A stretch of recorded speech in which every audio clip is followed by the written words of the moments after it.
Sa dugo na ni Doc yung pagtulong. Maliit pa lang siya sa stage, matulungin na talaga siya. Tsaka eto na, namigay pa siya ng Noche Buena package sa buong barangay. Sa mga barangay, yes! Di ba, Doc? Ang dami noon, pretty. Oh, I think nagbigay ako sa barangay ninyo. Sa barangay Palangga. Palangga? Taga doon ako, ba't wala akong natanggap? Sure ako nagbigay ako. May dilata, tsaka yung ano, yung negosyo. Mga hamon, Ano ba yung mga pinamigay mo doon? mga delata, mga hamon. At yung mga hamon na yon ay negosyo yan ng kaibigan ko. True. Kumparing hamon.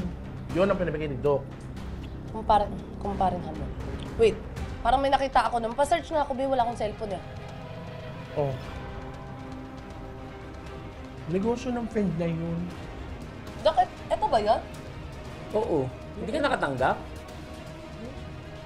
Palan nyo talaga to sila Lorna at si Kapitana. Oh. Ginawang Noche Buena tapos binenta pa. 250, tatlong hamon. Wow. Kagabi lang, oh. Naku, nakakahiya naman ito. Nakakahiya tong sila Kapitana, kakapal na pagmumukha eh. Ako, Pretty. Hayaan Hayaan mo sa na inyo. yan. Hindi, okay lang yung Pretty. Hayaan mo. Naniniwala naman tayo sa good and bad karma. Naku, nakakaloka talaga tong si Kapitana at si Lorna, lalong-lalo na yon. Naku, pupuntahan ko lang, Dok. Papakita ko tong picture na to para iahampas ko sa mga pagmumukha nila. Tara, Bebe, mo samahan mo ko. Samahan mo ako. Makinig ka sa akin, Doc. Kung ano naiwan namin dito, pantayan mo lang, Doc. Pagkatapos namin sumugod, I'm sure gutom kami, chichibog kami ulit. Kalma ka lang dyan. Pretty, let's go!